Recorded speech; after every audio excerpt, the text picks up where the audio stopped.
अच्छा, बिहार में गाली विवाद बहुत चल रहा है, उसके सेंटर में आप भी रही। अ, बात कर लेते हैं इस साल जून की, जब आशुतोष नाम के एक व्यक्ति ने आप पर अभद्र टिप्पणी की और न जाने क्या-क्या कहा, उसे वर्बेटिम कोट करना मुझे यहाँ सही नहीं लगता। बिल्कुल। हाल में वो भाजपा जॉइन करते हैं और पीएम के साथ उनकी तस्वीर आती है। क्या बीतती है आप पर? उस दौरान क्या कुछ होता है? मैं आपको निधि एक बात बताना चाहूँगी। जब मोदी जी का प्रकरण चल रहा था कि मोदी जी के माँ का अपमान नहीं सहेगा हिंदुस्तान, हुँ। और 4 तारीख को उन लोगों ने बिहार बंद भी कॉल किया था। मेरा छोटा बेटा है एंड बहुत सारे मीडियाज़ में चल रहे थे तस्वीरें, वो मोदी जी के साथ, वो इस पोजीशन में मोदी जी उसके सामने झुक करके वाज़ लाइक, मतलब वेलकमिंग हो रही थी। तो मेरे बेटे ने पूछा मुझसे, एक बड़ा मासूम सा सवाल पूछा कि मम्मा, जिसने तुम्हें गाली दिया, मतलब वो हमारे प्राइम मिनिस्टर के साथ क्यों खड़ा है वैसे हाथ जोड़ करके, एंड हमारे प्राइम मिनिस्टर क्यों उनके साथ हाथ जोड़ के खड़े हैं? इट वॉज अ वेरी मासूम सा क्वेश्चन था, बट मुझे हिट किया वो, क्योंकि भाजपा जो हमेशा कहती है और लड़ाई लड़ रही थी कि भाई माता का सम्मान नहीं सहेगा हिंदुस्तान, और वो व्यक्ति जिसने जिस तरह की अभद्र टिप्पणी मेरे ऊपर की और लगातार कर रहा था। आप आपने कहा कि वो आप नहीं बोल सकती हैं, मैं भी नहीं बोलना चाहती हूँ। पब्लिक डोमेन में है वो चीज़ें, सोशल मीडिया पे है, फ्लॉट कर रहा है पूरे इस पे।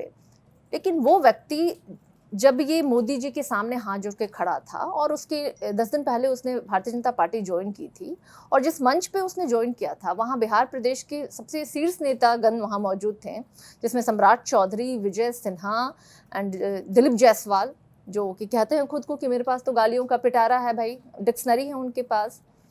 और उस व्यक्ति की एक तरह से कह लीजिए कि एक इनाम के तौर पे उसे ये दिया गया, क्योंकि मैं बड़ी मुखरता के साथ मैं भाजपा एंड जदयू को हमेशा, मैं तार्किक तरीके से मैंने हर मंच पे उनका सामना किया, उनको जवाब दिया है। तो अब लोगों को लगता था, कई चैनल्स पे मुझे बैन किया गया, उसके पहले ही बहुत पहले से मुझे बैन किया गया। कई ऐसे जी मीडिया हाउसेज हैं जहाँ ये हुआ कि भाई आपको हम डिबेट में नहीं बैठाएंगे। कई भाजपा के प्रवक्ताओं ने ऑन मतलब लाइव डिबेट्स में बोला कि भाई हमारे यहाँ तो ये सर्कुलेट है लेटर कि सारिका पासवान जिस डिबेट में बैठेंगे हम वहाँ नहीं बैठ सकते, और वो लोग डिबेट छोड़ करके वो जाते थे। भाजपा को लगा कि कोई आदमी है ऐसा जो सारिका पासवान को डिफीम कर सकता है, और इस तरीके से उन लोगों ने इस तरह के मोहरे को इस्तेमाल किया, लेकिन गलत थे वो लोग। मुझे नहीं लगता मेरी शख्सियत जो है वो, कोई भी इस तरह का इंसान जो है अगर चंद गालियाँ दे जाता है मेरे ऊपर, तो वो मेरे मोरल को लेट डाउन कर सकता है, या मेरी लड़ाई करने की ताकत को वो कम कर सकता नहीं। मुझे तेजस्वी पता यादव था। ने इस मसले पर आपको आगे आके डिफेंड किया? Of course he supported me, और वो जानते थे कि ये महिला लड़ने वाली है, एंड वो जान रहे हैं कि हम लोग स्टैंड लेते हैं। बट ऑफ कोर्स पूरी पार्टी ने मुझे सपोर्ट किया, क्योंकि जिस तरीके से मुझे थ्रेट मिल रहे थे, जिस तरीके की मुझे लाइफ थ्रेट, रेप थ्रेट, मतलब मैं क्या बताऊँ मेरा phone it was ringing 24/7, and जब भी मैं फ़ोन उठाऊँ तो उठाने के साथ ही मुझे, मतलब भद्दी भद्दी, जिसे मैं बोल भी नहीं सकती हूँ, ऐसी गालियाँ मुझे मिलती थी। बट तेजस्वी यादव जी का निश्चित रूप से, क्योंकि उन्होंने महिलाओं के सम्मान में हमेशा बातें नहीं की हैं, वो खड़े रहे हैं, मतलब ऑलवेज सपोर्टेड मी। पूरी पार्टी ने मुझे सपोर्ट किया। मैं अगर कभी कहीं जाती थी तो मेरे 10 लोग जो है ऑलवेज दे मेरे आसपास रहते थे। उन्हें लगता था कि आप समझ रही हैं जिस तरीके के थ्रेट मुझे मिल रहे थे, तो मैंने कभी बॉडी गार्ड कैरी नहीं किया। मेरे लोग जो थे ना, वही मेरे हमेशा हिम्मत बन के वो मेरे साथ रहे वो लोग। लेकिन फिर आप उस फ़ोटो पर क्या कहेंगे जो पप्पू यादव ने पोस्ट की उसी शख्स की तेजस्वी यादव के साथ? वो सही थी फ़ोटो? नहीं देखिए, इसलिए मैं कह रही हूँ क्योंकि देखिए जिस तरीके से लालू जी के शासनकाल को लोग बहुत तरह की बातें कह करके बदनाम करने की कोशिश करते हैं, और तेजस्वी यादव जी जब उन्होंने पूरे राष्ट्रीय जनता दल की कमान संभाली, और जब उन्होंने ये कहा कि हम A to Z में बिलीव करते हैं, तो वो उन्होंने खुले हृदय से सबको स्वीकार किया, और सबके साथ उन्होंने एक जो कहते हैं दिल मिलाने की बात उन्होंने सिर्फ की नहीं, किया उन्होंने। और वो मंच जो तस्वीर जो थी ना, वो उसी मंच की थी जहां उन लोगों ने एक भूमियार ब्राह्मण एकता मंच का था, जहां उन्होंने तेजस्वी यादव जी को इनवाइट किया था, और तेजस्वी यादव जी बकायदा वहां गए थे, क्योंकि उनका ये प्रयास था।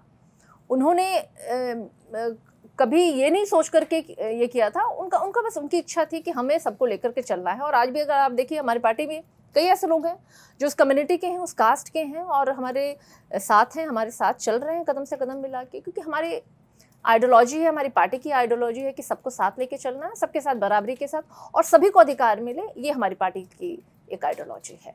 अच्छा, लेकिन वो आप ही थी ना जिन्होंने स्मृति ईरानी पर टिप्पणी की थी, कहा था कि राहुल गांधी के दिन इतने खराब नहीं हो गए कि वो 5 XL कमर्शियल सिलेंडर को फ्लाइंग किस देंगे। ये कहाँ तक जायज़ है फिर? मैंने नाम लिया था क्या निधि? नहीं ना।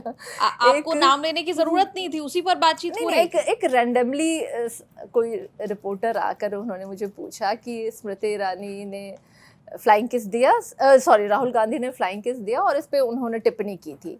निधि, हम भी जानते हैं कि फ्लाइंग किस क्या होता है।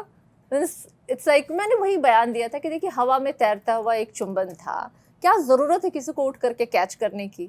तो अगर आप ऐसे मामले में कोई महिला आकर के खुद को फेमिनिज्म का झंडा लेके बुलंद करने लगे सिर्फ इसलिए कि आप अपोजिशन में हैं, तो मैंने बीइंग अ पार्टी की एक प्रवक्ता होने के नाते मैंने उसको डिफेंड किया था। नहीं, लेकिन इन्हीं शब्दों में किया होता तो दिक्कत नहीं होती, लेकिन 5 XL सिलेंडर कहा आपने। नहीं, वो मैंने सेकंड वाले स्टेटमेंट था वो मेरा, पहला वाला लेकिन जो कहा किसके स्टेटमेंट लिए? पे ये नहीं था। एक और ऐसा उनका एक था, कहीं नागपुर में वो एक सभा में बोल रही थी, उन्होंने भी नाम नहीं लिया था, और उन्होंने कहा था कि मेरी आवाज़ जा रही है तो सुनो चारा चोर। आप समझ रही हैं उन्होंने क्या कहा था? सुनो चारा चोर, अगर मेरी आवाज़ जा रही है तो सुनो। मैंने भी सुना, और इंस्टेंट मैंने गाड़ी साइड की और मैंने एक छोटा सा वीडियो बनाया कि अगर मेरी भी आवाज़ जा रही है तो सुनो ट्रिपल एक्सल कमर्शियल सिलेंडर। क्योंकि कुछ भाजपा की ऐसी नेत्रियां थीं, जब ऑपोजिशन में थीं तो वो लोग माथे पे सिलेंडर लेकर के प्रदर्शन में उतरती थी, वो मुझे याद था। और अभी जो सिलेंडर के दाम 500 से 1000 रुपये हो गए, तो उन्हें लगता है कि हाँ इट्स ओके, ठीक है, दुगना दाम हो गया है, लेकिन आज तक सड़कों पे उन्होंने ना कभी प्रदर्शन किया। तो वो चीज़ें थी मेरे दिमाग में, और मैंने सिर्फ उसको लेकर के वो बयान दिया था। But I have not taken anyone name.